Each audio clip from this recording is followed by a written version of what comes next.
little bit different for the United States and Mexico, probably different expectations as we head in. So let's start with a big picture, treetop question. What's at stake for Mexico and the U.S. at this Gold Cup? Let's start with Mexico, because I think there's probably a little bit more at stake there, isn't there? Yeah, for Tata Martino, it's his job.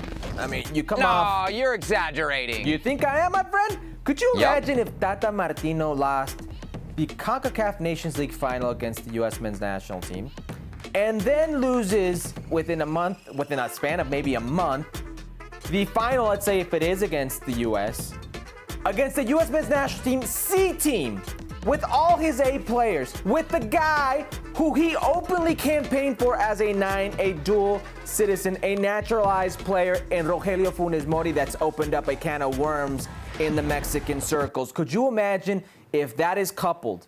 Could you imagine if that comes to fruition? Tata Martino could be on the outside looking in of what is Qatar.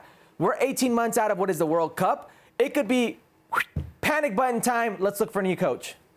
Exagerado, alarmista. That's what you are. No. That's what you are. You know what Tata Martino's salary is? You know what Tata Martino's salary is? $2.2 million a year. So? You think FMF wants to eat that and pay some other coach? You think they want to eat that and pay some other coach when Yon de Luisa, the president, says he wants Tata through 2026? Bro, Tata's not under pressure until World Cup qualifying starts and they start losing games there. They lost a made-up final, and people were asking for his head. How was he not under pressure? No. A made-up final. Different to say he's under pressure and that his job is at stake, Herc. That's what you said. You said his job is at stake in the Gold Cup. I could not disagree more. If he loses to this, quick question. Do you remember the fallout after losing a game versus Chile and where they got outscored? What was it, 7-1 for Juan Carlos Osorio? He was undefeated up until that point. They were talking about replacing him. Did he keep his job? They were talking.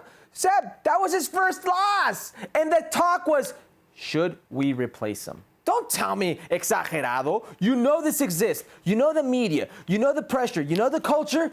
It's his job.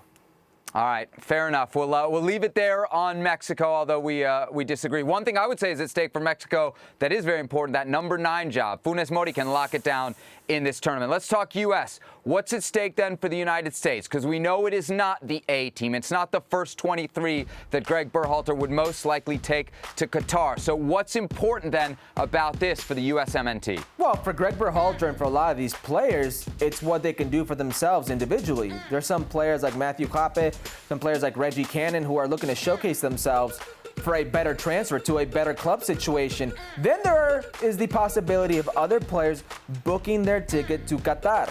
When I talk about the number of players that already have a lock with Greg Berhalter, maybe put it in double digits. Maybe he's already got his core. That leaves what? I don't know. Let's throw out a number. 5 to 7 players that could be fringe players that he's not quite sure on.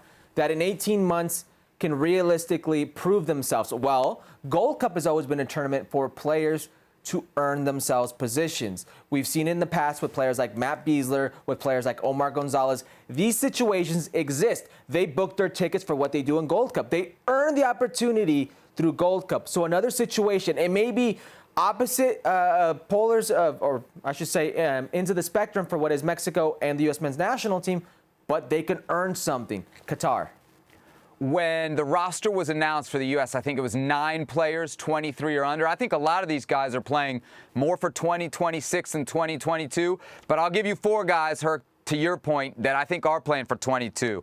Arriola, Zardes, Leggett, Roldan. Those 4 guys, it's a big, big tournament for those 4 guys to prove, not necessarily to Greg Berhalter, their value, because he keeps calling them in, but that they really, really deserve a spot in the team that's going to go to Qatar. I can't believe you put Leggett in that list. I mean, that seems to be one of the consentidos, one of the favorites of Greg Berhalter.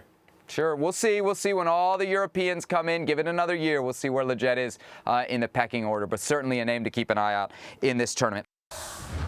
Well, thank you very much for watching ESPN on YouTube. For more sports highlights and analysis, be sure to download the ESPN app. And for live streaming, premium content, and let's not forget as well, ESPN FC 7 days a week. Subscribe to ESPN+.